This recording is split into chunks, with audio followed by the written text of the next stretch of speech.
November 27 பிறந்த நாள் காணும் திராவிட இயக்கத்தின் 3ஆம் கலைஞரே, இந்திய ஜனநாயகத்தை காப்பாற்ற போகும் எங்களின் எதிர்காலமே. மாண்புமிகு துணை முதலமைச்சர் உதயநிதி ஸ்டாலின் அவர்களுக்கு பிறந்த நாள் வாழ்த்துக்கள். திரு KKSSR ராமச்சந்திரன், விருதுநகர் தெற்கு மாவட்ட கழக செயலாளர், வருவாய் மற்றும் பேரிடர் மேலாண்மை துறை அமைச்சர். உங்கள் தங்க நகையை அதிக விலைக்கு விற்கவும் மற்றும் அடகில் இருக்கும் தங்க நகையை மீட்டெடுத்து அதிக விலைக்கு விற்கவும் உடனே அணுகவும். Prime gold hub 9840551787. No compromise. உங்க சைடுலயும் எங்க சைடுலயும். It's a GT promise. GT Holidays, South India's #1 travel brand. செங்கோட்டையானது தாவேகாவுக்கு போவது அவருக்கு எப்பேற்பட்ட ஒரு பலனை கொடுக்கும், விஜய்க்கு எப்பேற்பட்ட பலனை கொடுக்கும் சார்? விஜய்க்கு ஒரு பின்னடைவு இருக்கு. என்ன பின்னடைவுனா, கரூர் சம்பவத்துக்கு பிறகான பின்னடைவு.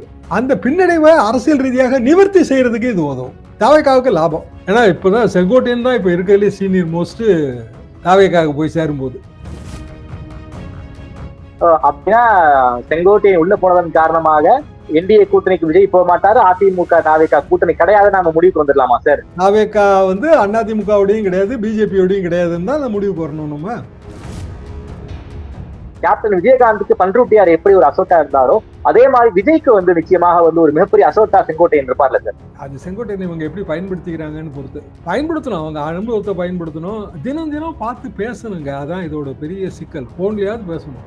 விஜய் இதுவரைக்கும் நான் பார்த்து அவரு அப்படி ஒரு ஓப்பன், அவர் ஒரு இன்ட்ரோவர்ட், ஓப்பனா பேசுற டைப்பா தெரியல. செங்கோட்டையன் எப்படி சார் விஜய் வயசா யூஸ் பண்ணணும்னு நினைக்கிறீங்க? ஒன்று, அவருக்கு சீனியாரிட்டிக்கு ஏற்ற பொறுப்பு கொடுக்கணுங்க. வெறுமனே பதவி பெயரை மட்டும் கொடுத்து பிரயோஜனம் கிடையாது. ஃப்ரீடம் கொடுக்கணும். என்ன ஃப்ரீடம்னா, இப்போ தமிழ்நாடு முழுவதும் செங்கோட்டையனுக்கு உள்ளும் புறமும் தெரியும். அங்க இருக்கிற அதிமுகவில் இருக்கிற பலரையும் அவருக்கு நேரடியாக தெரியும். அதிருப்தியில் இருக்கிறவங்களையும் அவருக்கு தெரியும். அவங்கள ஒருங்கிணைக்கக்கூடிய சக்தியாக செங்கோட்டையன் திகழ்வார்னா, அந்த ஒருங்கிணைப்புக்கு விஜய் பச்சை கொடி காட்டணும். எடப்பாடியை காலி பண்ணுவதற்காக இந்த மாதிரியான பிரயத்தனங்களை செங்கோட்டையன் பண்ணுவாரா சார்? அதிமுகவை பொறுத்த வரைக்கும் பண்ணுவாருங்க. என்ன காரணம்னா, அதிமுகல ரொம்ப சீனியர்ஸ், நமக்கு பெயர் தெரிந்த பிரபலஸ்தர்கள் போக மிடில் லெவல்ல நிறைய சீனியர்ஸ் அதிருப்தியா இருக்காங்க.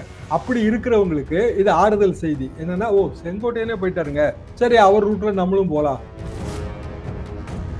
சேகர்பாபு அவர்களே செங்கோட்டையனை 2 தடவை பார்த்தாருன்னு ஒரு பிரேக்கிங் நியூஸ் வருது. அதையும் உறுதி செங்கோட்டையன் வரதுல அவங்களுக்கு ஆர்வம் இருக்கும். செங்கோட்டையனுக்கு அது தயக்கம் இருக்கு. அவர் இவ்வளவு நாளா நம்ம அதிமுக, அது எம்ஜிஆர் நான் சொன்ன ஆரம்பத்தில் சொன்ன அந்த வரலாறு, இதெல்லாத்துலயும் நம்ம பங்கு விட்டுட்டு நம்ம எப்படி திமுகவுக்கு போறது? விஜய்கிட்ட போயிடலாம். விஜய் எம்ஜிஆர் புகழ் தானே பாடுறாரு, கரிகாலன் வைத்த குறி தப்பவே தப்பான்னு சொல்றாருல, குறி எப்படித்தானே இருக்குன்னு பாப்போமே அப்படின்னு கூட அவர் போலாம். புஷி ஆனந்துக்கு கொஞ்சம் மனசங்கடம் கூட இதுல வரலாம். ஏன்னா அவர் தான் இது வரைக்கும் எல்லாமாக இருந்தாரு. அப்போ நாளைக்கு விஜய் இப்போ காஞ்சிபுரத்தில் போட்டது அரங்க கூட்டங்க, நாளைக்கு விஜய் சேலம் கூட்டத்துக்கு அவங்க பெர்மிஷன் கேட்டிருக்காங்க. இப்போ சேலம் கூட்டத்தை ஆர்கனைஸ் பண்ண போறது செங்கோட்டையனா தானே இருப்பாரு. ஆதனையர்களுக்கு அன்பு வணக்கம். இன்று நம்மோடு மூத்த பத்திரிகையாளர் திருமதி தராசி ஷியாம் அவர்கள் வந்துள்ளார். வணக்கம் ஷியாம் சார். தாமரை வணக்கம் சார். தமிழ்நாடு அரசியல் களம் ரொம்ப பரபரப்பாக இருக்கு. அதிமுகவுடைய மிக முக்கியமான பிரபலம் செங்கோட்டையன் அவர்கள் தன்னுடைய எம்எல்ஏ பதவியை ராஜினாமா பண்ணியிருக்காரு. சோ என்ன முடிவெடுக்க போறேங்கிறத ஒரு நாள் கொடுத்துருங்க அப்படின்னு குறிவைத்து பேச்சு கொண்டிருக்கிறார். அது மட்டும் இல்லாம நமக்கே தெரிஞ்சிருச்சு எங்க போறாரு அப்படின்னு. நிச்சயமாக தாவேகாவில தான் இணைய போறாரு. அப்படிப்பட்ட விஷயங்கள் தான் பேசிக்கிட்டு இருக்காங்க. அது மட்டும் இல்லாம செங்கோட்டையன் அவர்களை சந்தித்த மூத்த பத்திரிகையாளர் துக்ளக் ரமேஷ் அவர் விரைவில் நாளைக்கே தாவேகாவில சேர போறாரு அப்படிங்கிற ஒரு ஹிண்ட்டையும் கொடுத்திருக்காரு. நடக்கக்கூடிய அரசியல் நிகழ்வுகளை எப்படி சார் பாக்குறீங்க? குறிப்பாக செங்கோட்டையானது தாவேகாவுக்கு போவது அவருக்கு எப்பேற்பட்ட ஒரு பலனை கொடுக்கும், விஜய்க்கு எப்பேற்பட்ட பலனை கொடுக்கும் சார்? செங்கோட்டையன் தாவேகாவில் இணைய போகிறார் என்பது 2 தினங்களுக்கு முன்பே தெரியும். செய்திகளாகவும் விட்டது. நேற்றைக்கு தொலைக்காட்சி விவாதங்களே நடத்தி விட்டார்கள். இன்னமும் ஒரு நாள் காத்திருக்க வேண்டிய அவசியம் இல்லை என்றுதான் நான் நினைக்கிறேன். இன்றைக்கு எம்எல்ஏ பதவியை ராஜினாமா செய்ய போகிறார் என்று நேற்றைக்கே தெரிந்து விட்டது, வெளியே தெரிந்து விட்டது. காரணம் என்னவென்றால், அதற்கான அப்பாயின்மெண்ட் அவர் கேட்டிருக்காரு. அதுலயே அது தெரிஞ்சு போச்சு. சபாநாயகர் அறையிலிருந்து முதலமைச்சர்ட்டையும் கட்ரஸி சேர்க்கு பேசியிருக்காரு. செங்கோட்டையன் இன்னைக்கு பேசியிருக்காரு. தாவேகாவில் இணைந்து விட்டார், அப்படி நம்ம அபிஷியலா எடுத்துக்கிடலாம். சரி, இப்ப இதுல ஏற்படக்கூடிய அரசியல் என்ன, அரசியல் மாற்றங்கள் ஏற்படும். தாவேகாவுக்கு லாபம் என்ன, அதிமுகவுக்கு நஷ்டமா லாபமா, இந்த கேள்விகள் தான். தாவேகாவுக்கு லாபம். என்ன காரணம்னா, ரொம்ப சீனியர். அகில இந்திய அதிமுக, அகில இந்தியங்கிற அந்த பெயர் மாற்றம் செஞ்ச போது விகுதி மாற்றம். அதிமுக மாநில கட்சி தான். திமுக அதிமுக 72 கான்ஸ்டிடியூஷன் அதிமுக தாங்க இருக்கும். அகில இந்தியன்னு அவர் எம்ஜிஆர் சேர்க்கணும்னு எமர்ஜென்சி காலத்தில் அந்த 75 எமர்ஜென்சிக்கு பிறகு ஒரு முடிவு எடுத்தாரு. கோயம்புத்தூர் செயற்குழு பொதுக்குழு அதுல தான் ப்ரொபோஸ் பண்றாரு எம்ஜிஆர். பெரிய எதிர்ப்பு. யாருன்னா கோவை செழியன், புலவர் இந்திரகுமாரி, ஜி விஸ்வநாதன், வேலூர் நம்ம விஐடி வேந்தர். ஏன்னா அவங்க சொன்ன ரீசன்ஸ் கரெக்டு. ஒரு மாநில கட்சிக்கு எதுக்குங்க அகில இந்தியங்கிற அடைமொழி? அகில இந்திய திராவிட முன்னேற்ற கழகம் இருக்குமா? அகில இந்திய இப்ப இருக்கிற புதிய கட்சிகள் எடுத்துக்க, எது அகில இந்திய இடைமொழி வைப்பாங்க? அகில இந்திய காங்கிரஸ், அகில இந்திய பாரதிய ஜனதா. மாநில கட்சிக்கு எதுக்கு அகில இந்திய? வேண்டாம். எம்ஜிஆர் எதிர்த்து எம்ஜிஆர் ரொம்ப சாமர்த்தியமா ஓட்டெடுப்பு நடத்தி தீர்மானிச்சிருவோன்ட்டாரு. எம்ஜிஆர் ஏத்து யாரு ஓட்டு போட போறா? அகில இந்தியன் பெயர் மாற்றம் சரின்னு சொன்னாங்க. இவங்க எல்லாம் வெளியிலே போயிட்டாங்க, கட்சியை விட்டே வெளியில போயாச்சு. அந்த செயற்குழு பொதுக்குழுக்கு பொருளாளர் அந்த பொதுக்குழுவினுடைய பொருளாளர் செங்கோட்டை. அதுக்கு பிறகு சத்தியமங்கலம் தொகுதி எம்எல்ஏ. எதுக்காக நான் சொல்றேன்னா, சீனியாரிட்டிங்கிறது அவருக்கு 72ல இருந்து எம்ஜிஆர் சீனியாரிட்டி. இவ்வளவு பெரிய சீனியாரிட்டியை வச்சுட்டு விஜய்கிட்ட போறதுங்கிறது ஒரு மாதிரியா இருக்காதா? விஜய் ரொம்ப அவர் சினிமா நட்சத்திரம், நாளை பின்னைக்கு யாரையும் பார்த்து பேசுவாரா? மூத்த தலைவர்களுக்கு முகம் கொடுப்பாரா? ஏன்னா இப்பதான் செங்கோட்டையன் தான் இப்ப இருக்கிறதுலே சீனியர் மோஸ்ட் தாவேக்காக போய் சேரும்போது. எடப்பாடியை விட செங்கோட்டையன் சீனியர். தாவேக்கால அவர் போய் சேரும்போது இன்னும் அவர் தானே சீனியர் மோஸ்டா இருப்பாரு. தாவேக்காவோட ஆவரேஜ் ஏஜ்ங்கிறதுங்க ஒரு 40 to 50 தானே இருக்க முடியும். 40 தான் இருக்கும். கேப்டன் விஜயகாந்துக்கு பண்ருட்டியார் எப்படி ஒரு அசோட்டா இருந்தாரோ அதே மாதிரி விஜய்க்கு நிச்சயமாக ஒரு மிகப்பெரிய அசோட்டா செங்கோட்டையன் இருப்பார்ல சார். அது செங்கோட்டையன் இவங்க எப்படி பயன்படுத்திக்கிறாங்கன்னு பொறுத்து. விஜயகாந்த் பண்ருட்டியார பயங்கரமா அவர் யூஸ் பண்ணார், பயன்படுத்தினார் அரசியலுக்கு. அப்படியான பயன்படுத்துதல் இருக்கணுங்க. வெறுமனே சீனியர்ஸ் வர்றதுனால மட்டும் ஒரு கட்சி எல்லா பிளஸ் பாயிண்டையும் அடையாது. பயன்படுத்தணும், அவங்க அனுபவத்தை பயன்படுத்தணும். தினம் தினம் பார்த்து பேசணுங்க. அதான் இதோட பெரிய சிக்கல். போன்லயாவது பேசணும். விஜய் இதுவரைக்கும் நான் பார்த்து அவரு அப்படி ஒரு ஓப்பன், அவர் ஒரு இன்ட்ரோவர்ட், ஓப்பனா பேசுற டைப்பா தெரியல. ஆனா நீங்க எந்த தலைவர் வேணாலும் எடுங்க, கலைஞர்கிட்ட நீங்க பேச நினைச்சீங்கன்னா அறிவாலயத்துல வாக்கிங் போனாலே போதும். காலையில் 4:30 மணிக்கு பேசிடலாம். அப்பாயின்மெண்டே வேண்டாம். அப்பாயின்மெண்ட் வாங்கி பேசுறது ஒரு ரகம், அப்பாயின்மெண்டே வாங்காம நினைச்சப்பெல்லாம் பேசணும் இல்லையா மூத்த தலைவர்கள் கட்சியோட தலைமையோட. அது இவங்க உண்மையிலே எப்படி செய்வாங்கன்னு எனக்கு தெரியல. இது வரைக்கும் நான் பார்த்தால விஜய் யார்ட்டையும் அவ்வளவா பேசுற மாதிரி தெரியல. விஜய்க்கு ஒரு பின்னடைவு இருக்கு. என்ன பின்னடைவுனா, கரூர் சம்பவத்துக்கு பிறகான பின்னடைவு. அந்த பின்னடைவை அரசியல் ரீதியாக நிவர்த்தி செய்யறதுக்கு இது உதவும். அதே போல செங்கோட்டையன் எப்படி சார் விஜய் வயசா யூஸ் பண்ணணும்னு நினைக்கிறீங்க? ஒன்று, அவருக்கு சீனியாரிட்டிக்கு ஏற்ற பொறுப்பு கொடுக்கணுங்க. வெறுமனே பதவி பெயரை மட்டும் கொடுத்து பிரயோஜனம் கிடையாது. பொறுப்பு கொடுக்கணும், சீனியாரிட்டிக்கு ஃப்ரீடம் கொடுக்கணும். என்ன ஃப்ரீடம்னா, இப்போ தமிழ்நாடு முழுவதும் செங்கோட்டையனுக்கு உள்ளும் புறமும் தெரியும். ரூட்டு மட்டும் இல்லை, அங்க இருக்கிற அதிமுகவில் இருக்கிற பலரையும் அவருக்கு நேரடியாக தெரியும். அதிருப்தியில் இருக்கிறவங்களையும் அவருக்கு தெரியும். அப்போ அவங்கள ஒருங்கிணைக்கக்கூடிய சக்தியாக செங்கோட்டையன் திகழ்வார்னா, அந்த ஒருங்கிணைப்புக்கு விஜய் பச்சை கொடி காட்டணும். விஜய்க்கு கீழே இருக்கிற செகண்ட் லெவல் லீடர்ஷிப் இருக்குல்ல, புஷியானந்த், அப்புறம் ஆதவ், அவர் அந்த ஐஆர்எஸ் ஆபீசர் அருண்ராஜ், முன்பே போன நிர்மல்குமார், இவங்க எல்லாரும் செங்கோட்டையனோட எப்படி ரியாக்ட் பண்ண போறாங்க? அந்த இடத்த பயங்கர குஷனிங் இருக்கணும். அதாவது செங்கோட்டையனையும் ரொம்ப ஹேண்டில் வித் கேர் மாங்கல, கிளாஸ் ஹேண்டில் வித் கேர், அப்படி ரொம்ப கரெக்டா ஹேண்டில் பண்ணணும். இவங்களுக்கும் செங்கோட்டையனுக்கும் ஃபிரிக்ஷன் வந்துடக்கூடாது. செங்கோட்டையன் பார்த்து நிறைய பேர் நாளைக்கு அங்க தாவேக்காவுக்கு போவாங்க. அவங்க செங்கோட்டையன் அணின்னு அங்க பிரிஞ்சிடக்கூடாது. பெரிய ட்ரிக்கி கொஸ்டின்ங்க இது. செங்கோட்டையன் போய் சேர்றது இன்னைய தேதிக்கு தாவேக்காவுக்கு அவங்களுக்கு அரசியல் பிம்பம் கூடுது. செங்கோட்டையனே சேர்ந்துட்டாருங்க, ஒரு இமேஜ், ஒரு இலூஷன் அது கிரியேட் ஆகுது. அது இல்லைன்னு சொல்லல. ஆனா மே மாசம் நடக்க போற தேர்தல், ஏப்ரல் மாசம் நடக்க போற வாக்குப்பதிவு, இதுக்கு அவரை நீங்க பயன்படுத்தணும்னா இவ்வளவு பெரிய ஒரு ஸ்ட்ரக்சரல் சேஞ்சஸ் பண்ண வேண்டியது. Okay sir. சார், செங்கோட்டையன் மாதிரி அதிமுகவுல பலரும் எடப்பாடியினுடைய தலைமையின் மீது அதிருப்தியில இருக்காங்க. அவங்க எல்லாரும் சைலண்டா இருக்காங்க. செங்கோட்டையன் உள்ளார போயிட்டாரு, டிவிகேக்குள்ள போயிட்டாரே நம்ம வச்சுக்கலாம். அந்த அதிருப்தி குரல் எல்லாருமே மறுபடியும் கேங் அப் ஆயிட்டு எல்லாருமே டிவிகே பக்கம் போக வாய்ப்பு இருக்கா சார்? இதை செங்கோட்டையன் பண்ணுவாரா? செங்கோட்டையனுக்கு ஒரே நோக்கம் எடப்பாடியை காலி பண்ணுங்க ஒரு நோக்கத்துக்கு வந்துட்டாரு. எடப்பாடியை காலி பண்ணுவதற்காக இந்த மாதிரியான பிரயத்தனங்களை செங்கோட்டையன் பண்ணுவாரா சார் அதிமுகவை பொறுத்த வரைக்கும்? பண்ணுவாருங்க. என்ன காரணம்னா, அதிமுகல ரொம்ப சீனியர்ஸ், நமக்கு பெயர் தெரிந்த பிரபலஸ்தர்கள் போக மிடில் லெவல்ல நிறைய சீனியர்ஸ் அதிருப்தியா இருக்காங்க. ஆனா சரி, நம்ம என்ன பண்றது? இப்போ லோக்கல் அரசியல் பண்ணியாச்சு ஊர்கள்ல. அப்ப லோக்கல் அரசியல்னா திமுக ஏத்து நம்ம அரசியல் பண்ணணும். அப்ப அதிமுக பேனர் இல்லாட்டா நம்ம என்ன பண்ண முடியுங்கிற ஒரு கையேறு நிலை காரணமா தான் எல்லாரும் அமைதியா இருக்காங்க. இப்போ சாதாரண ஊருங்க ஒன்றிய லெவல்ல நான் பாலிடிக்ஸ் பண்றேன். இவ்வளவு நாள் நான் அதிமுக பேனர்ல இருந்துட்டேன். திமுகவை எதிர்த்தாச்சு. இப்ப திமுக ஆட்சியில் இருக்கு. அப்போ தொடர்ந்து நான் திமுக எதிர்க்கணும். ஆனா அதிமுகலயும் எனக்கு பெரிய ரெகக்னிஷனே இல்லை. அதுக்காக நான் கட்சியை விட்டு வெளியில போக முடியல. கையேறு நிலைமாங்களே, இந்த பக்கம் போக முடியாம அந்த பக்கம் போக முடியாம அப்படி இருக்கிறவங்களுக்கு இது ஆறுதல் செய்தி. என்னன்னா, ஓ செங்கோட்டையனே போயிட்டாருங்க, சரி அவர் ரூட்ல நம்மளும் போலாம். அவங்க மீடியா பிரபலம் ஆக மாட்டாங்க. இந்த ஒன்றிய அளவுல இருக்கவங்களுக்கு மீடியா முகம் கிடையாதுங்க. செங்கோட்டையன் போன மாதிரியே அந்த பக்கத்துல இருக்க ஒரு ராமசாமி போனாருன்னு வைங்களேன், டிவிக்களும் செய்தி போடாது, நீங்க கேள்வி கேட்க மாட்டீங்க. ஆனா ராமசாமி யூஸ் ஆவாரு. எப்படி யூஸ் ஆவாருன்னா, அவரு ஒரு ஒன்றியத்துல ஒரு 1/3 ஏரியால அவருக்கு செல்வாக்கு இருக்கும். அந்த ஜாதியை சேர்ந்தவரா இருப்பாரு. சைலண்டா போகும். சைலண்டா ப்ளீடிங், இது ரத்த கசிவு, அரசியல் ரத்த கசிவு. அப்படி பாருங்க. அப்ப அதிமுகவுக்கு நஷ்டமா? எப்படி நஷ்டம் இல்லையா? அதிமுகவுக்கு மிகப்பெரிய நஷ்டம் தான் சார். பெரிய நஷ்டம். குறிப்பாக அதான் பிரச்சனை சார். குறிப்பாக அன்வர் ராஜாவில் ஆரம்பிச்சு மைத்ரேயன், மழு அழகராஜ், இன்னைக்கு செங்கோட்டையன், என்ன சார் எல்லாருமே சேர வேண்டிய அதிமுக தான். அதிமுகவுல அகாமடேட் பண்ணிக்கணும். உங்களுக்கு என்ன விட உங்களுக்கு வரலாறு நல்லா தெரியும். ஜாதிய பிளவின் போது ஜானகிரியில இருந்தவங்க ஜெயலலிதாவை மிக கடுமையாக விமர்சனம் பண்ணாங்க. 91க்கு பிறகு அவங்க எல்லாருமே ஜெயலலிதா அகாமடேட் பண்ணிக்கிட்டாங்க. அமைச்சரா கூட ஆட்சி அழகு பார்த்தாங்க. அந்த ஜெயலலிதாவுக்கு இருந்த ஒரு தமிழ் பண்பு ஏன் சார் எடப்பாடி அவர்கிட்ட இல்ல? ஏன் எல்லாரையும் அரவணைச்சிக்க மாட்டேங்கிறாரு எடப்பாடியார்?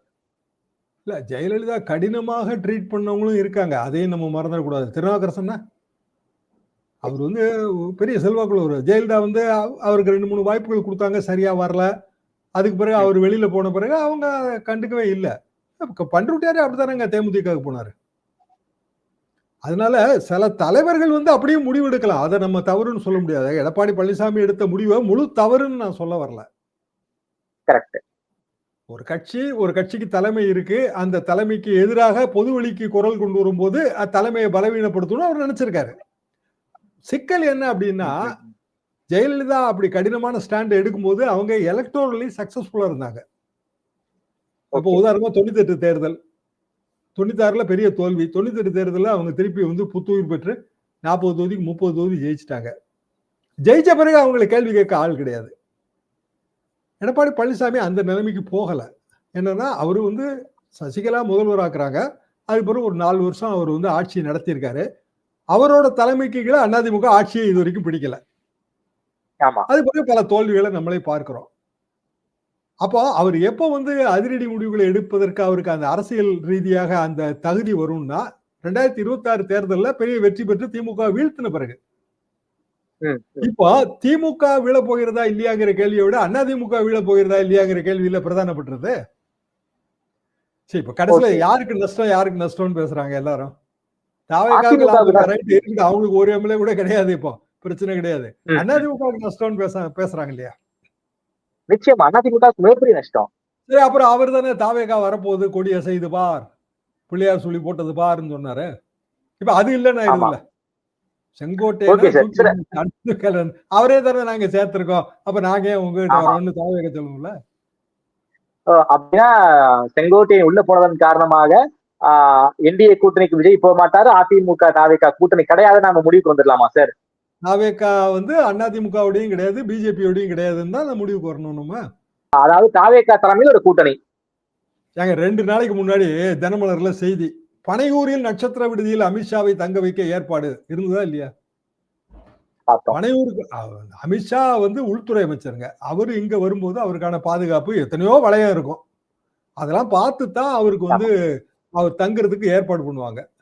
பனையூர்ல இருக்கிற ஒரு நட்சத்திர விடுதியில தங்கி அவரு விஜயோட பேச்சுவார்த்தை நடத்தணுங்கிற மாதிரி செய்தி போட்டுக்கிட்டு இருந்தாங்க. அப்படின்னா டாக்டரோட பேச்சுவார்த்தை நடத்த தைலாபுரத்துல தங்குவாரா? அதான் அப்படிதான் போட்டாங்க. அதை நம்ம இல்லைன்னு சொல்ல முடியாது. ஆனா இப்ப அதுக்கு முற்றுப்புள்ளி விழுந்துருது இல்ல. இன்னைக்கு ஜி.கே. மணி 2 நாளா டெல்லியில இருக்காருங்க. தேர்தல் ஆணையத்துல அந்த மனு கொடுக்க ஜி.கே. மணி அமித்ஷாவை சந்தித்து பேசிவிட்டார் அப்படின்னு செய்தி வருது. பேசுறதா இல்லையான்னு நமக்கு தெரியாது. ஆனா டாக்டர் ராமதாஸ் அவர்கள், டாக்டர் அன்புமணி அவர்கள் ரெண்டு பேரும் ஒரே கூட்டணியில இருக்க போவதாக நம்ம எடுத்துக்குவோம். அதாவது 2001 அதிமுக கூட்டணியில தமாகவும் இருந்துச்சு, காங்கிரஸ் இருந்துச்சு. அது மாதிரி இருக்க போவதாக எடுத்துக்கொண்டாலும் தொகுதி பங்கீடுங்கிறது அங்க இடிக்கும். அது போக ராம்தாஸ் தலைமையிலான அணிக்கு பக்கபலமாக இருக்கிற, இன்னும் சொல்ல போனா ஜி.கே. மணியை வந்து பாமகல இருந்து நீக்கியாச்சுங்க. பாமகல இருந்து நீக்கியாச்சு. அவர் வந்து பாமகவை சாராதவர்னு அன்புமணி வந்து சபாநாயகர் அப்பாவிட்ட வந்து கடிதம் கொடுத்தாச்சு. அவரை அமித்ஷா பார்த்து பேசினார்னா பழையபடி இந்த செங்கோட்டையனை பார்த்து பேசுறதுக்கு சமம் தானே. அப்ப பிஜேபியை நம்பி ஏமாற போற பட்டியல்ல வந்து அப்போ இவங்களும் சேர போறாங்களா? டாக்டர் ராமதாஸும் ஜி.கே. மணியும் சேர போறாங்களா, இல்ல அன்புமணி சேர போறாரா? இப்ப எல்லாத்துக்கும் இது ஒரு ஷாக்கு. அதுக்காக நான் சொல்ல வரேன். அத்தாடி செங்கோட்டையனை கூப்பிட்டு பேசி இன்னைக்கு இந்த நிலைமையில கொண்டு வந்து விட்டு விஜய்கிட்ட சேர்த்து விட்டாங்க.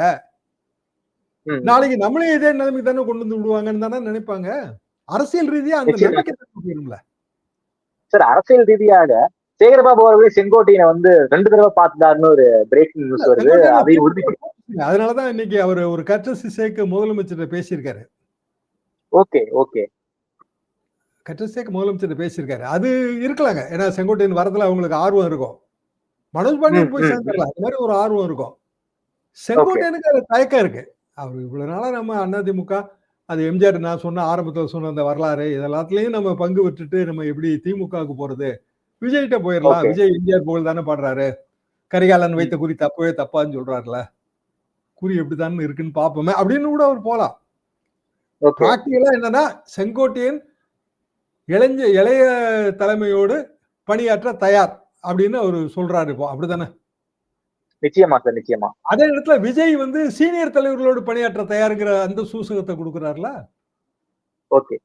அது இதுவரைக்கும் விஜய் பாணி அரசியல் கிடையாது. அது வந்து கொஞ்சம் வேற மாதிரி மாறுது. விஜய் நீங்களே குறிப்பிட்டீங்க விஜய் ஒரு இன்ட்ரோவர்ட்னு குறிப்பிட்டீங்க. அது உண்மையும் கூட. செங்கோட்டையன் மாதிரியான தலைவருமே வந்து ஒரு மேடை பேச்சுலாம் ஒரு பெரிய ஒரு ஸ்டார் மால்ட் அவர் கிடையாது. ஆனா கிரவுண்ட்ல ஒரு மிகப்பெரிய ஸ்டார் மால்ட், ஒரு மிகப்பெரிய ஒரு ஆர்கனைசர். ஏற்கனவே அந்த ஆர்கனைசிங்ல வந்து விஜய் கட்சிக்கு ஒரு மிகப்பெரிய வந்து ஒரு பின்னடைவு இருக்கு. ஆர்கனைஸ் ஒழுங்கா பண்ண தெரியலங்கிற ஒரு குற்றச்சாட்டம் இருக்கு. அந்த இடத்த வந்து செங்கோட்டையன் எப்படி சார் ரீப்ளேஸ் பண்ணுவார்ல டிவிகே பொறுத்த வரைக்கும்? விஜய்க்கு டிவிகே அவருக்கு கொடுக்குற ஸ்பேஸ பொறுத்த விஷயங்க அது. இப்போ நாளைக்கு சேர்ந்து முடிச்ச பிறகு நாளைக்கு மறுநாள் மீடியா பேசாது, பத்திரிகை செய்தி கூடாது, அவ்வளவுதான், கதை முடிஞ்சது. ஒரு நாள் தான், 1.5 நாள் தான், 2 நாள் தான் செய்தி. சமீபத்துல எனக்கு தெரிஞ்சு 1 மாசமா செய்தியில இருந்தது கரூர் மெட்ரோ ஒண்ணுதாங்க. மற்றபடி செய்தி சுற்றே அவ்வளவுதாங்க. 1 நாள் 2 நாளைக்கு மேல ஒரு செய்தி தாங்காது. பீகார் தேர்தல் தோல்வியை பத்தி இப்ப பேசுறீங்களா? இல்ல, அதெல்லாம் தாங்காதுங்க. அப்போ செங்கோட்டையன் சேர்ந்த உடனே கிடைக்கிற அந்த நாவல்டி எல்லாம் வந்து 2 நாள்ல முடிஞ்சு போயிடும். செங்கோட்டையனை நீங்க பயன்படுத்தணும்ல. அந்த பயன்பாடும் பயன்படுத்துகிற தன்மையும் வந்து தெரியல அவங்க எப்படி பயன்படுத்த போறாங்கன்னு. நீங்க சொன்ன மாதிரி அவர் மேடை பேச்சில் வல்லவர் கிடையாது. ஆனா வந்து அவருக்கான ஆர்கனைசிங் கெப்பாசிட்டி இருக்கு. அதுக்கு நீங்க ஃப்ரீடம் கொடுக்கணும். அது விஜய் ஒரு கொடுக்கலாம். ஏன்னா செங்கோட்டையனோட சீனியாரிட்டியில அவர் விஜயோட தந்தையாரோட எல்லாம் க்ளோஸ்னஸ் இருக்கலாம். எனக்கு இருக்குமான்னு தெரியாதுங்க, இருக்கலாம். இப்போ வந்து எஸ்எஸ்சி வந்து தாவேக்கால சீரியஸ் ரோல் எடுத்து பிளே பண்றாரு பேக்ரவுண்ட்ல அப்படின்னு சொல்றாங்க. புஷி ஆனந்துக்கு கொஞ்சம் மனசங்கடம் கூட இதுல வரலாம். ஏன்னா அவர் தான் இது வரைக்கும் எல்லாமாக இருந்தாரு. அப்போ நாளைக்கு வந்து விஜய் இப்போ காஞ்சிபுரத்துல போட்டது அரங்க கூட்டங்க.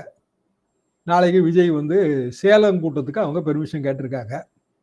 இப்ப சேலம் கூட்டத்தை ஆர்கனைஸ் பண்ண போறது செங்கோட்டையனா தானே இருப்பாரு. கொங்கு பெல்ட்ல செங்கோட்டையனா தானே இருப்பாரு. அப்போ இதுவரைக்கும் அது புஷி ஆனந்த் பொறுப்புல இருந்தது. அந்த இடம் கொஞ்சம் கடினமான இடம் தான் தாண்டறதுக்கு. எப்போதுமே அப்படித்தாங்க. ஒரு நிறுவனத்துல கூட நம்ம வந்து மேலிடத்துல இருந்துட்டு திடீர்னு நம்ம மேலிடத்துல நம்ம பவரை ஷேர் பண்ணிக்க யாராவது ஒருத்தங்க வந்தாங்கன்னா அத கொஞ்சம் ரொம்ப நெருடல் உண்டு. அதுல இல்லைன்னுலாம் சொல்ல முடியாது. சார் நீங்க சொல்றது 100க்கு 100 கரெக்ட் சார். இதை நான் வந்து கிரவுண்ட்ல ஃபீல் பண்ண. சமீபத்துல சென்னையில வந்து எஸ்ஐஆருக்கு எதிர்த்து வந்து டிவிகே வந்து போராட்டம் பண்ணாங்க. இந்த போராட்ட களத்துல பலரும் பேசினாங்க. அதாவது ஆதவ் உள்ளிட்ட கட்சி நிர்வாகிகள், மாவட்ட செயலாளர்கள் எல்லாரும் பேசினாங்க. அவங்க பேசும்போது அங்க இருக்கக்கூடிய பார்ட்டி ஒர்க்கர்ஸ், ஆபீஸ் பேரர்ஸ் எல்லாருமே வந்து புஷி ஆனந்துக்கு வணக்கம் சொல்றாங்க. ஆதவ் பேரை சொல்லவே இல்லை. மாநில நிர்வாகிகள்னு முடிச்சிட்டாங்க. சோ இங்க இருந்தே நமக்கு தெரியுது பிரச்சனை இருக்கு அப்படிங்கறதுல வந்து என்னன்னாங்க, புஷி ஆனந்தும் விஜய் லைஃப்ல ரொம்ப சீனியர் இல்லையா? இன்னைக்கு அவரு அரசியல் கட்சி தலைவரா இருப்பாருங்க. ஆனா அவரோட சினிமா நட்சத்திர வாழ்க்கையில புஷி ஆனந்த் ரொம்ப சீனியர். எனக்கே நல்லா தெரியுங்க. என்னோட பல நண்பர்கள் புஷி ஆனந்துக்கு நண்பர்கள். சும்மா காமனா பேசிக்கிடுவோம். ஒரு 10 வருஷம் முந்தி, 8 வருஷம் முந்தி. அப்பவே எனக்கு இந்த பெயர் தெரியும். புஷி ஆனந்த், புஷி தொகுதிக்காரர் இதெல்லாமே தெரியும். அவரோட வரலாறு தெரியும். நேர்ல பார்த்ததில்ல. அப்போ இயல்பாகவே ஒரு வீட்டுல திடீர்னு நீங்க ஒரு மருமகளை கொண்டு வரும் போதுங்க, ஒரு மாமியாருக்கு ஏற்படுற மனசங்கடம் இருக்குல்ல, அது இருக்கா இல்லையா? இருக்கு. நிச்சயமா. உளவியல் சிக்கல் தானே அது. ஓகே. அதை தாண்டணும்னா அது விஜய் கையில தான் இருக்கு. விஜய் வந்து அந்த ஃபேக்டரா இருக்கணும். அதாவது கோந்து அரசியல்மாங்க, அது பசை அரசியல். அவர் வந்து அப்படியே அந்த கம்மா இருக்கணும். இது வரைக்கும் அப்படி இருக்கலைங்க. அதாவது இப்போ பல மாவட்ட செயலாளர்கள்லாம் விஜய் எல்லாம் அவங்களுக்கு பரிச்சயமே கிடையாது. எல்லாமே புஷி ஆனந்த் தான். போஸ்டிங்ஸ் பாத்தீங்கன்னாலும் எல்லாமே புஷி ஆனந்த் தான். அப்போ விஜயோட டைரக்ட் டச் இல்ல. அப்ப விஜய் பாணி இதுதான் அப்படின்னா, ஏன்னா சினிமா ஸ்டாரு கதாநாயகர்கள் எப்போதுமே அப்படிதான். எம்ஜிஆர் வந்து அப்படி இல்லைங்க. எம்ஜிஆர் வந்து திமுகல இருந்து வந்தாரு. அவரு பல பதவிகள், கடைசியா எம்எல்ஏ, பொருளாளர், திமுக பொருளாளர். அதனால அவரு கட்சிக்காரங்களையும் சேர்த்து அவர் அனுசரிச்சே போனாரு. அதிமுக துவங்குறதுக்கு முந்தியே. அதனால அதிமுக துவங்கும் போது பிரச்சனை இல்லாம இருந்தது. கீழே இருக்கிற தளபதிகள்கிட்ட கம்யூனிகேட் பண்றது வந்து ஸ்மூத்தா இருந்தது. ஆர்எம்வி ரோல் வந்து புஷி ஆனந்த் இல்லையா? அப்படிதான் நம்ம எடுத்துக்கணும். ஆமா. எம்ஜிஆருக்கு ஆர்எம்வி, விஜய்க்கு புஷி ஆனந்த். எம்ஜிஆர் கட்சி ஆரம்பிக்கிறாரு. ஆர்எம்வி மட்டும்தான் வந்து நேரடியா அந்த எம்ஜிஆரோட அலுவலகத்துல பிரதானமா இருந்தது ஆர்எம்வி மட்டும்தான். அப்புறம் வரிசையா நிறைய பேர் போனாங்க. கேல தொடங்கி வரிசையா போறாங்க. எல்லாத்தையும் எம்ஜிஆர் அகாமடேட் பண்ணி கொண்டு போனாரு. ஏன்னா அந்த டீம் ஒர்க் வந்து அவருக்கு கை வந்த கலையாக இருந்தது. நான் அவங்க தாய் பத்திரிகையில பணியாற்றும் போதே நான் அதை பார்த்திருக்கேங்க. 80 காலகட்டம் அதை பார்த்திருக்கிறேன். டீம் ஒர்க்ல அந்த டீம் பிளேயரா இருக்கிறதுக்கு அந்த கேப்டன் வந்து ரொம்ப இம்பார்ட்டன்ட்ங்க. அந்த கேப்டன் டீம்பாங்க, அதை தலைமைத்துவம். ஒரு சிங்கிள் பிளேயருக்கு அதிக வாய்ப்பு கொடுக்க கூடாது. எல்லாருமா சேர்ந்துதாங்க கோல் அடிக்கணும். இதெல்லாம் வந்து ஒரு பெரிய கலை. அது தெரியல. கரிகாலம் வைத்த குறி தப்பவே தப்பாதுன்றாரு. இவர் கரிகாலனான்னு எனக்கு தெரியாதுல்ல. விஜய் கரிகாலனா. சார் 8 முறை எம்எல்ஏ ஆயிருக்காரு. ஈரோடுல ஒரு மிகப்பெரிய அவருக்கு செல்வாக்கு இருக்கு. கோபியில தொடர்ச்சியா வந்து எம்எல்ஏவா இருக்காரு. சோ டிவிகேல வந்து செங்கோட்டையன் இணைந்தது கொங்கு பெல்ட்ல ஏதாவது தாவேகாவுக்கு ஒரு ஆதரவு வட்டத்தை உருவாக்குமா சார்? அட்லீஸ்ட் ஈரோட்லயாவது ஆதரவு வட்டத்தை உருவாக்குமா சார்? உருவாக்கும். என்ன ரீசன்னாங்க, கரூரையும் நீங்க சேர்த்துதான் கொங்கு பெல்ட்ல கணக்கு எடுக்கணும். கணக்கு எடுக்கும் போது அப்படித்தான் எடுக்கணும், வேற வழி கிடையாது. அப்போ மிக இயல்பாக அது அதிமுகவோட ஒரு பலவீனமாக மாறும். கோட்டை இப்போ வந்து அதுல வந்து ஒரு சின்ன துவாரம் ஏதோ ஒண்ணு. அப்ப அதிமுகவுக்கு என்ன நஷ்டம் வரும்னா, பாமக அதை சொல்லும், உங்களுக்கு பழைய செல்வாக்கு இல்லைங்க, எங்களுக்கு அதிக சீட் வேணும்னு சொல்லுவோம். ஏன்னா கிட்டத்தட்ட அவங்களும் வந்து அந்த கொங்கு பெல்ட்ல ஒரு பகுதியில அவங்க செல்வாக்கா இருக்காங்க. ஆமா. பேர வலிமையை பெருக்க பார்ப்பாங்க. அதுவே வந்து தாவேகாவோட வளர்ச்சி தான். உதாரணமாங்க, எனக்கு நீங்க பாமகலையும் டிக்கெட் கொடுக்கலங்க, அதிமுகலையும் நான் ட்ரை பண்ணேன். எல்லா வீட்லயுங்க அப்பாவும் ஒரு கட்சியில இருப்பாரு, மகன் நேரு எதிர்கட்சியில இருப்பாங்க. யாருக்காவது ஒருத்தருக்கு சீட்டு கிடைச்சா சரிதான். எல்லாம் எடுத்து பாருங்க. திமுக அதிமுக இல்லாத ஃபேமிலி இருக்கா? அப்பாவுக்கு டிக்கெட் இல்லைன்னா மகன் வந்து ஆப்போசிட் பார்ட்டில டிக்கெட் வாங்குவாங்க. இப்போ பாமகல டிக்கெட் இல்லைன்னா அதிமுக டிக்கெட் ட்ரை பண்ணுவேன். ரெண்டுலயும் இல்லை அப்படின்னா இப்ப தாவேக்கான ஒரு ஆப்ஷன் வந்துருதுல எனக்கு. தாவேக்கால கொஞ்சம் அது எளிதாகவும் இருக்கும்ல. சரி, எம்எல்ஏ டிக்கெட்டே வேணாங்க, அடுத்தாப்புல உள்ளாட்சி தேர்தல் வருது. உள்ளாட்சி தேர்தலில் நான் ஒரு எய்ம் வச்சிருப்பேன்ல, ஒன்றிய குழு தலைவர் ஆகணும்னு நான் நினைக்கிறேன். சரி, இப்பவுமே நம்ம எம்எல்ஏல வேலை பார்ப்போம், நாளைக்கு நமக்கு ஒரு ஒன்றிய குழு தலைவர் பதவிக்கு வாய்ப்பு இருக்கு அப்படி நினைப்பாங்கல்ல. அப்ப இது வந்து தாவேகாவுக்கு பிளஸ் பாயிண்ட் தானே, அதுல என்ன சந்தேகம்? அதிமுகவுக்கு மைனஸ் பாயிண்ட் தானே, அதுலயும் நமக்கு சந்தேகம் இருக்க கூடாதுல்ல. Okay sir. சமீபத்துல ஓபிஎஸ் அவரும் ஒரு கூட்டத்தை கூட்டியிருந்தாங்க. வைத்திலிங்கம் அவர்கள் மிக ஆவேசமா பேசியிருந்தாரு. ஒரு மாசத்துக்குள்ளார முடிவெடுக்கலாம், நாங்க புதிய கட்சி ஆரம்பிச்சோங்கிறாரு. அவங்களுக்கும் இன்னொரு கேட் ஓபன் ஆயிருக்கு போல இருக்கே சார். புதிய கட்சி இதே ரூட் தானேங்க. ஏங்க செங்கோட்டையன் போன உடனே யாருக்கெல்லாம் இது எளிதுன்னு பாருங்க. ஓபிஎஸ் விஜய் கட்சியில சேர்றது கஷ்டம். ஆமா. ஏன்னா அவர் சீனியர். அது போக முதலமைச்சராக இருந்தாச்சு. கூட்டணி வைக்கிறது ஈஸி. கூட்டணி ரூட்டை ஸ்மூத்தன் பண்ணி கொடுக்க போறது யாரு? செங்கோட்டையன். டிடிவி கூட்டணி ரூட் அவருக்கு ஈஸி. யாருக்குமே அவர் கூட்டணி ஓப்பனாவே சொன்ன மாதிரி தான் அது. செங்கோட்டையன் இந்த ரூட்டை எளிது பண்ணி கொடுப்பாரு. அதிமுக அதிருப்தியாளர்கள் செங்கோட்டையன் எளிது பண்ணி கொடுப்பாரு. செங்கோட்டையன் ஒரு அட்வான்டேஜ் இருக்கு. என்னன்னா அவரு முந்திக்கிட்டு நிக்க மாட்டாரு எதுலயும். அவரே தலைவர் மாதிரி கையெல்லாம் காட்டிட்டு இருப்பாரு. மேடையில ரொம்ப துருத்திட்டு நிக்க கூடாதுங்க. ஒரு தலைவர் இருக்கும்போது ஒரு காலத்துலங்க ஸ்ரீதரன் ஒரு எம்பிங்க நண்பர் தான் எனக்கு. ஜெயலலிதாமா கையை காட்டுவாங்க, இவரும் சேர்ந்து கூட்டத்துல மேடையில் நின்று கையை காட்டிட்டு இருப்பாரு. பிறகு சீனியர்ஸ் எல்லாம் கூப்பிட்டு கண்டிச்சாங்க, தலைவர்கள் கையை காட்டும் போது நம்ம கையை காட்டக்கூடாது. அது ஒரு மேடை நாகரிகம். இது நல்லா எனக்கு அது ரொம்ப நல்ல நினைவுல இருக்குங்க. 91 காலகட்டம் அது. எதுக்காக நான் சொல்றேன்னா, அப்படியான விஷயத்துல செங்கோட்டையன் அந்த பிரச்சனை வராது. செங்கோட்டையன் எம்ஜிஆர் பயிற்சி, ஜெயலலிதா பயிற்சி எல்லாம் வந்துருச்சு அவருக்கு. சோ அடக்க ஒடுக்கமா இருப்பாரு ஒண்ணு, அதே நேரத்துல ஆர்கனைசிங்கா இருப்பாரு ரெண்டும் லாபம். அந்த ஃப்ரீடம் விஜய் கொடுக்கணும். அதுதான் எனக்கு அது இன்னமும் புரியலைங்க. என்னுடைய கடைசி கேள்வி சார், விஜய் தலைமையில ஒரு கூட்டணி உருவாயிடுச்சு, செங்கோட்டையன் உள்ள போயிட்டாரு, ஓபிஎஸ் டிடிவி தினகரன் இவங்களோட ஒரு கூட்டணி ஃபார்ம் ஆயிடுச்சு அப்படின்னா எப்படி சார் சாதகம் இருக்கும்? வெற்றி ஏதாவது ஒரு 10 தொகுதிகள் வரைக்குமாவது ஜெயிக்கிறதுக்கு வாய்ப்பு இருக்குமா சார்? இதை பத்தி நம்ம பின்னாடி தாங்க பேசணும். என்ன காரணம்னா இன்னும் அந்த ஃபுல் செட்டப் நமக்கு புரியல. ஆஸ் இட் இஸ் திமுகவுக்கு தானே இது அட்வான்டேஜா இருக்கும். திமுகவுக்கு ஓட்டு சதவீதம் குறைஞ்சாலும் தாவேகா ஓட்டு சதவீதம் கூடனா திமுகவுக்கு அட்வான்டேஜ் தானே.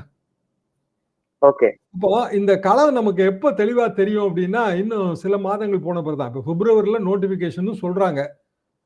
அதாவது வெஸ்ட் பெங்கால், கேரளா எல்லாத்துக்கும் சேர்த்து நோட்டிபிகேஷன், தமிழ்நாடு எல்லாத்துக்கும் சேர்த்து. அப்ப தமிழ்நாடு தேர்தல் ஏப்ரல் மாதம் 2வது வாரம் அந்த ரேஞ்சில் வரணும். அப்படின்னா ஜனவரிக்கு பிறகு ஆக்டிவிட்டிஸ் ஹெக்டிக்கா மாறும். செங்கோட்டையனை பின்தொடர்ந்து வேற யாரெல்லாம் போறாங்க, இதெல்லாம் வைத்து தான் அந்த கணக்கு போட முடியும். இப்பவுமே போடுறது கொஞ்சம் ஏழியரா இருக்கும். ஓகே சார், ரொம்ப நன்றி சார். குறிப்பாக செங்கோட்டையன் கிட்டத்தட்ட டிவிக்கு இணைந்த மாதிரி தான் அவரு. செங்கோட்டையன் பற்றின செங்கோட்டையன் டிவிக்கு பற்றிய தகவல்களை பல்வேறு விஷயங்கள் ரொம்ப வெளிப்படையா பேசியிருக்கீங்க. நேரம் கொடுத்து பேசிய மக்கள் நன்றி சார்.